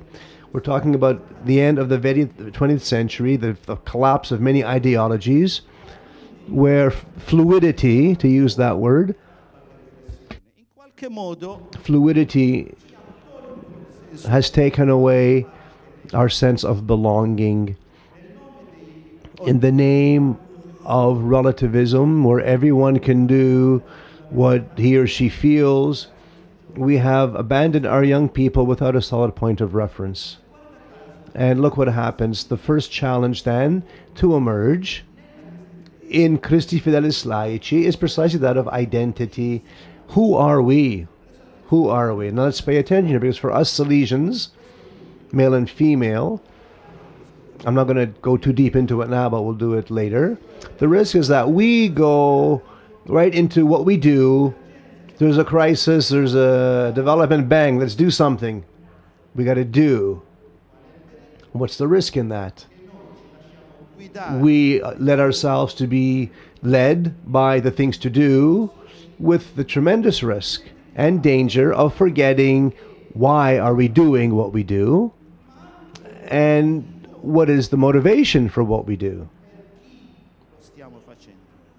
and the motivation for whom we're doing what we do. And so at the end we forget our own identity, or we've never owned it. The second theme that emerges from Christi Fidelis Laici, linked to the need to have an identity, is that of formation. What we've been listening to this afternoon is all about formation. The theme of listening, of dialogue, of exchange, of allowing ourselves to be drawn in. My dear friends, these aren't things that just fall from the sky. They don't just come by mail. Here, we need to understand, to wrestle with, to convince ourselves that these are processes that we need to be prepared for. Goodwill is not enough. And sometimes, yes, we do tremendous damage because our sense of identity is weak. Speaking about formation, one thing that comes to mind right away is to understand Salesian charism as well as identity, but not just that. We can't just come in the kitchen, which is very concrete, with the tools of the carpenter. We can't deal with the involvement in society, whether it's marginalization or politics, which is cultural development, simply because we want to do it. Okay, yeah, it's good that we have desire, good. But that's not enough. That's just a baby step forward. Before we do, we need to get professional preparation, which is a condition that is indispensable if we want our prophetic voice to have the capacity to insert itself in a serene way in the conversation. Why? Because we are witnesses to truth. We have to witness to God's truth. We are not owners of the truth. Noi ve la diamo perché voi It's not like the truth is something I have and you don't, so let me give it to you. We have to witness to it. Our spiritual father Don Bosco was genius in this, in his capacity to create relationships and draw people into trust. Let's study well the treasure of history. Don Bosco's relationships with all of those that they call dead in Rome, those who were governing in Rome. And yet they were great benefactors of Don Bosco and his oratory. How did Don Bosco manage to create this mixed marriage with those working in the profane? Whether we're talking about Christi Fidelis Laici or the formation of lay people, we must not reduce formation to the theological or pastoral charismatic sphere, which, by the way, is a good thing, but formation is a lot more than just that. Otherwise, we run a great risk, and the risk is this. We risk looking at the charism as if it were something parallel to professionalism. And so, if we're teachers, if we're professionals in some sphere, and then sometimes we open the box of solution charism, and then we close it again, and we go back to being professionals. No, where is our capacity of convergence, of integration? This is what formation calls us to. missione. Allora guardate, noi assumiamo la missione pienamente consapevoli del dono che abbiamo, ecco la nostra identità, gestito, guardato, maturato con intelligenza, affinché noi dove siamo testimoni, attestatori e non portatori di una bontà, della buona notizia. Ed è qui dove c'è un tema fondamentale. Noi non abbiamo una religione da imporre sugli altri, no. Noi abbiamo una buona notizia che vivendola la condividiamo con l'esempio, con la testimonianza. Francesco di Sales dice Don Bosco, Francis de Sales says, Francisco de Sales said, if I preach, I use words. And so we have to be inserted, by the way, for example, if we are in non-Christian environments, we don't go there to conquer. We go there to share our good news in the full respect of the other in their otherness, including their religious faith. This is what Christi Fidelis Laici tells us. And so let's jump now to Evangelii Gaudi. 3 minuti. Allora, sono 3 punti. Ma Francesco, siccome 3 quick points about Francis, Pope Francis. prima di tutto He speaks first of all about an intimacy, an itinerant intimacy, a missionary charity. If we read what he says carefully, what does he say? He's calling us in different language, the same 3 points of Christi Fidelis Laici: identity, formation, and missio, the mission. I didn't talk about the synod,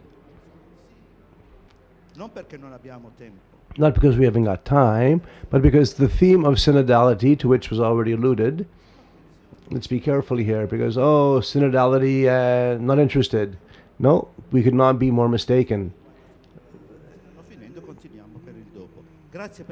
It's too big of a theme to open now. We'll pursue it later. Thank you.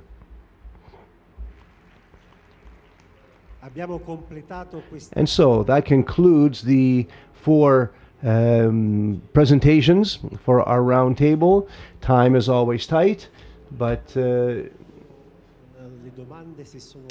we will get some questions now from our audience that we would like to ask to you to pursue the reflection that you've put before us.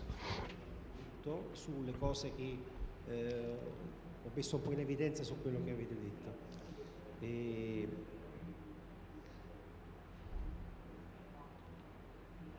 Provo con Susanna. Let's begin with Susanna. You said but the belonging to a particular structure is not forever. And so the young person eventually leaves our school, our Salesian institution. how important is it for us Salesians to take care of the educational dimension of young people beyond our institutions? Perdón, me están traduciendo.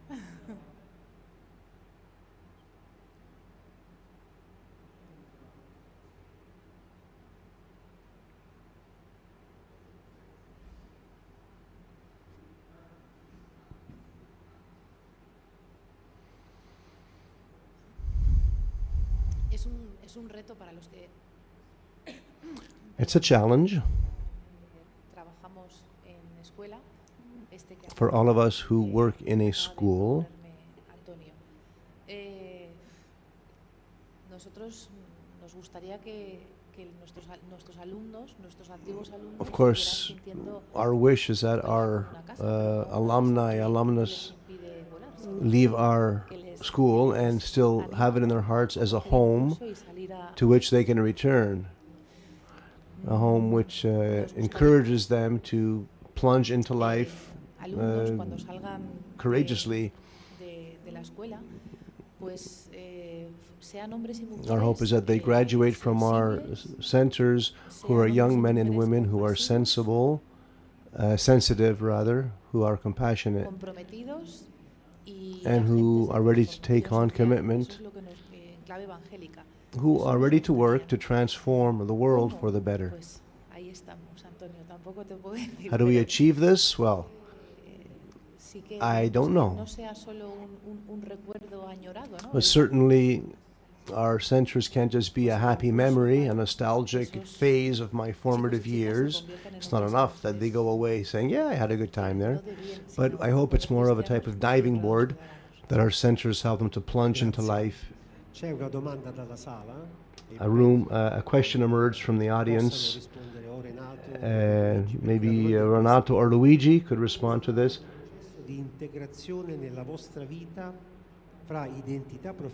How in your life did you integrate your professional identity with your charismatic Salesian identity?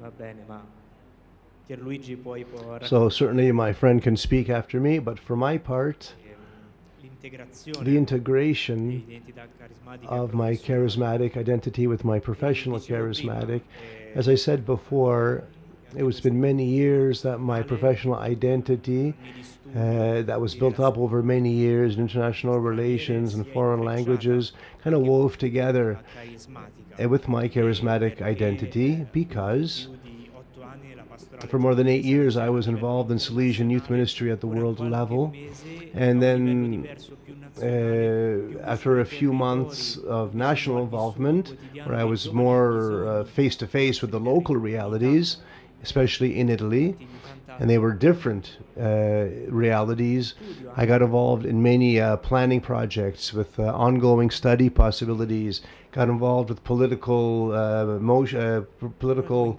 processes. But in that whole field of professional activities made up of meetings and numbers and policies and documents, Perché? Per chi? I began to ask myself, why am I doing this, and for whom am I doing this? Why is it important? What is what I'm doing important? What is the sense of what I'm doing? And that's what helped me really start to appreciate the importance of my belonging to the spiritual force that is the Salesian family. And this helps me a lot. I also received accompaniment spiritually, community accompaniment and more personal accompaniment, living as a family, which is a dynamic we can bring into the professional workplace. Nel terzo settore con un'identità salesiana, ma probabilmente si può dire lo stesso nella Caritas. E allora And so, to conclude, I would allude to detail in the document that I made available. That was prepared for this talk. It's in Italian. It'll be translated later. It'll be available online. It's a 25-page document. But the last details are these. After the 3 languages of the Salesian language, I propose itineraries for growing together. There are 3 itineraries that we can grow. together. The first is called Superare il tango del clericalismo. Overcoming the Tango of Clericalism. Parla del clericalismo. Pope Francis talks about clericalism as a type of dance, a dance that requires two accomplices, as it were, lay people and priests together. And so the cleric wants to clericalize the layperson, and the layperson wants to make her or himself a cleric, and the confusion we have in the church. And so we run the risk of delegating, coming out of the sacristy. Salesiani cooperatori, uscite dalle Salesian cooperators come out of the sacristy. Don Bosco's successors have been saying. And this is not just a simplistic dividing of tasks. It involves a discernment of roles, not a confusing of tasks, not the cleric who delegates his roles to the lay people. And so the way out of this conundrum is to deepen what it means to live a church of synodality. How do we do this? Well, that's our second priority, which is investing in formation, joint formation between clerics, religious, and lay people. Synodality calls us to this.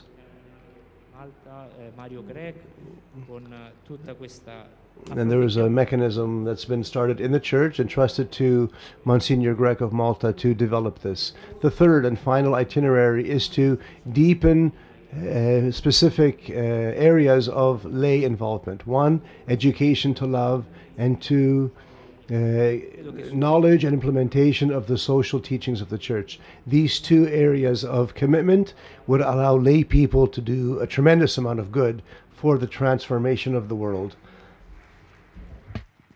Ci fermiamo qui. Okay, we have to end here, so thanks one and all for having brought this roundtable discussion to life. We thank our four presenters in a very special way. I want to thank Susanna, whom I would invite now to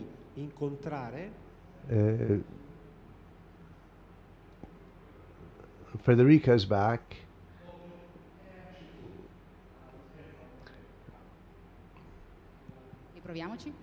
Okay, so Federica will tell us where each of the speakers will go in various rooms for the continuation of this conversation. If you're watching online, we are not equipped to follow those discussions. So at this point, I'm going to sign off. Thank you for having joined us, and we'll see you again tomorrow. But know that tonight the Mass will also be live streamed. The Mass will be in the Basilica of Mary of Christians. It starts at... Just checking the schedule. Mass. Qualsiasi lingua che volete, però questa volta parlerà inglese e sarà nella sala. No, Mass happened this morning. So we will see you again tomorrow in the afternoon. Thank you for having joined us. Grazie, bye bye. Anche appunto al nostro direttore di questo momento. Bene, è stato un momento molto intenso. Abbiamo sentito che questo presente ci sfida come cristiani prima di tutto, ma queste sfide ci permettono di andare forse all'essenziale. Quindi cercare di essere concreti e testimoni proprio della nostra fede. Sì, siamo invitati a trovare le risposte a queste domande di Papa Francesco e di Renato: chi siamo, l'identità, professione, la missione, per trovare poi per chi siamo.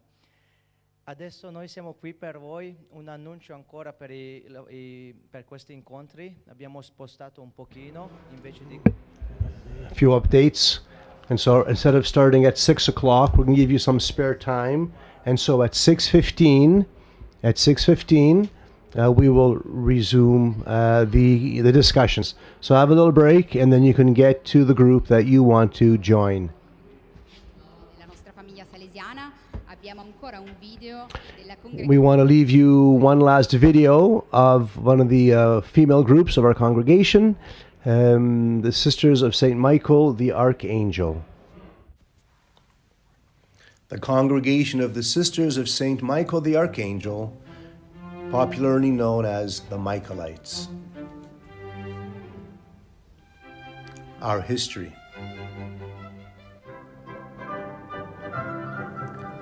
Our congregation was born in the little Polish village of Mieszcze-Piastowe. Having been named parish priest of our town, Father Bronislaw Markiewicz arrived in Mieszcze-Piastowe on March 28, 1892. Immediately upon his arrival, he dedicated himself to improving the condition of poor and orphaned children. Thanks to him, the very first school in our town was opened.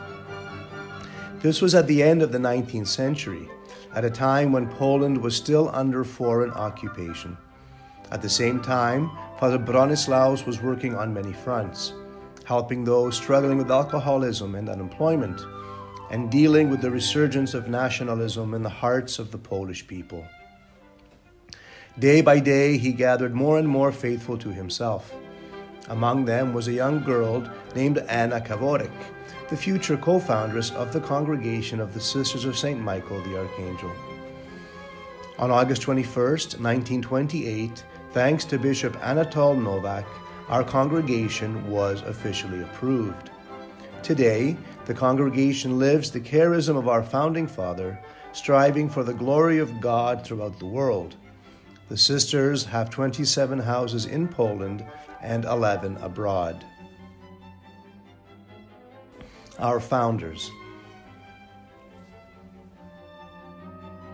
Blessed Father Bronislaw Markiewicz and Venerable Servant of God, Mother Anna Kaworek.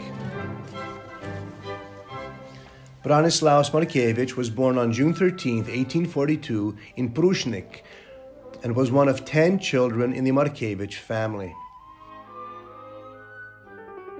In his youth, Bronislaw experienced a deep crisis of faith. After a time of discernment, he entered the seminary in Przemysl. On November 30th, 1885, he came to Turin, Italy, where he met the Salesian congregation. 2 years later, he made his profession of religious vows to John Bosco. On March 28, 1892, he arrived in Mieszcze-Piastowe, where he founded the first Salesian house in Poland. On December 19, 1897, he discerned out of the Salesian order and founded a new religious family. Father Bronislaw Markiewicz died a saintly death on January 12, 1912. He was proclaimed blessed on June 19, 2005. His relics are venerated in the shrine of St. Michael the Archangel in Mieszcze-Piastowe. Venerable Servant of God, Anna Kaworek, was born on June 17, 1872 in the Polish town of Biedrzykowice in Silesia. At the age of 22, she decided to leave for Mieszcze-Piastowe, where she joined a new community under the guidance of Father Bronislaus. On February 25, 1894, she arrived in Mieszcze-Piastowe. Since life in the monastery was miserable and uncomfortable for her, she decided to return home. Back at home, she made a personal pilgrimage to St. Anne's Mountain, seeking divine guidance. Enlightened in prayer, she decided to return to the monastery of Mieszcze-Piastowe.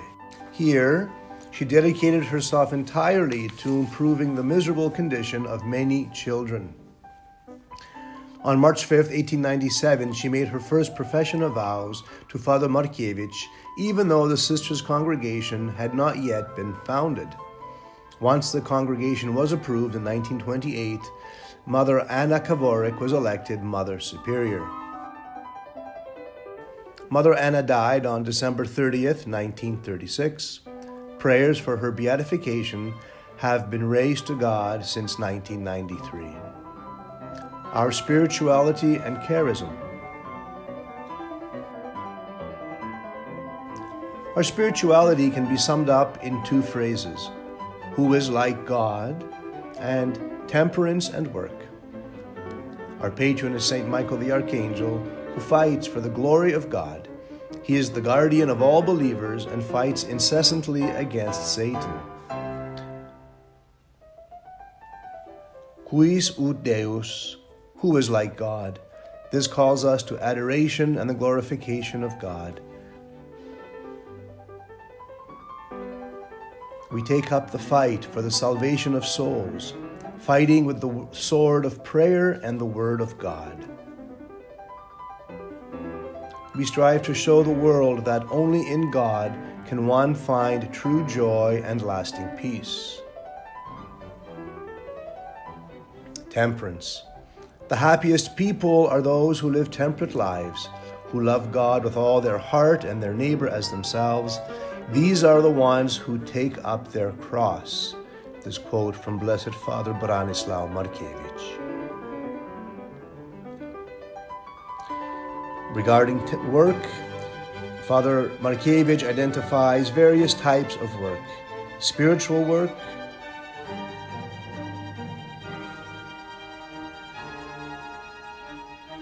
manual work, intellectual work.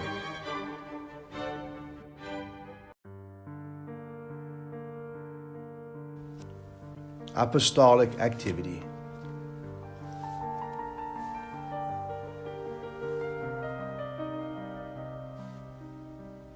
The Sisters of St. Michael the Archangel live their charism by providing pastoral service at kindergartens,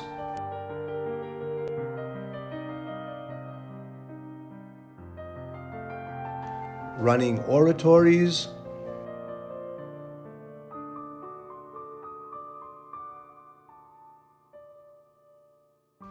leading orphanages for girls,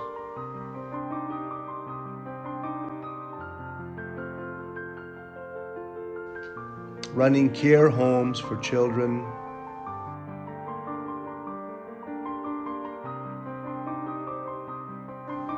teaching catechism to children and young people,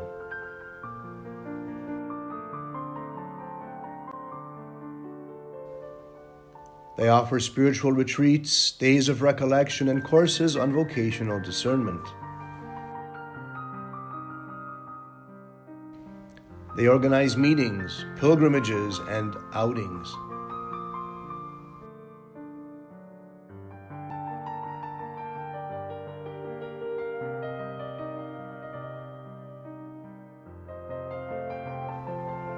The sisters in parishes work as sacristans and ministers of music.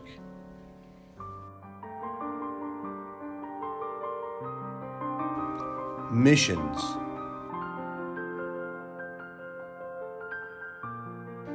Where they serve as nurses, caring for the sick, and providing spiritual and medical support.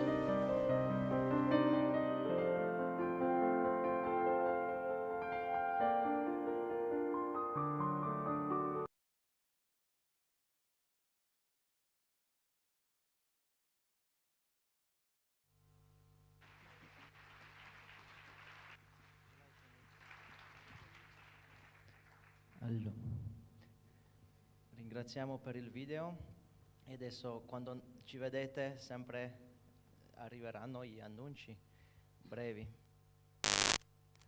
Intanto, ricordaci quando finisce la pausa, così almeno... Adesso per il primo annuncio non riceverete da noi, però invitiamo qui al palcoscenico i novizi per quanto riguarda un annuncio per il programma di domani sera. Un grande applauso per i più giovani salesiani. Grazie. Wow, grazie. Volevamo darvi solo alcune indicazioni per domani sera. Guardate Damiano che si è già alzato, puoi venire qua. Vieni Damiano, grazie. Anche Domagoj. Sharic, sei Domagoj. pregato di avvicinarti. Grazie. Avvicinati con gioia. Facciamo un applauso a Domagoj che ha un po' fatica perché è in centro alla fila. Giungi qui saltellando. No, scherzando. Allora, volevamo solo darvi alcune indicazioni. Come sapete, domani sera vivremo insieme una serata allegra, animata da noi. Solo questa indicazione. A partire da... Ah, mannaggia. Ok. A partire dalla pausa di adesso, fino a domani, diciamo verso l'ora di pranzo, avete la possibilità di incontrare Damiano, che raccoglierà tutte le, insomma, le esibizioni, le performance che sono state preparate. chi non l'avesse preparata, è un invito questo per preparare una performance, per chi vuole, un momento. Il titolo sarà Don Bosco Got Talent, scusate, siamo Wow. fantasia over the Fantasioso, top. bello. Poi è un'occasione per presentare anche magari i vari gruppi, i gruppi appartenenti alla famiglia salesiana. Quindi andate da Damiano, lo trovate in giro, noi siamo sempre in giro, date a lui tutte le informazioni, ci serve sapere un po' il titolo della performance per introdurla, una breve spiegazione e se c'è bisogno di qualche elemento multimediale, canzoni, eccetera. Su questa cosa qui noi facciamo quello che possiamo, non abbiamo tutto, se avete voi è meglio, canzoni già scaricate, eccetera. Se proprio non c'è, noi cerchiamo di metterci una pezza, ma vediamo. Comunque, Damiano, alza la mano ancora una volta. Un applauso a Damiano, grazie Damiano. Fai sentire la tua voce, Damiano, così sanno riconoscerti. Ciao e grazie a tutti. Mamma mia, che voce, proprio incredibile. Bene, dobbiamo dire altre cose noi? È tutto Basta. quanto Allora, in ordine, grazie. Allora, ok, approfittiamo della vostra presenza per fare una pubblicità, perché all'uscita potrete trovare le 2 grafiche che ieri abbiamo potuto vedere della Strenna. Ci saranno proprio delle bustine contenenti entrambe le grafiche e le potete prendere. Ce ne sono almeno 200, quindi non vi fate problemi, potete metterle poi in oratorio, a casa, ovunque voi vogliate. Prendetele, sono gratis, sono per voi. e allora ci vediamo alle 6:15 per le riflessioni e poi alle 19:30 la cena sarà sempre sotto la basilica. Grazie mille, buona giornata. Buona giornata. Grazie mille ragazzi. Ti dico contento, ya eres salesiano. Suéltalo. Salesiano soy.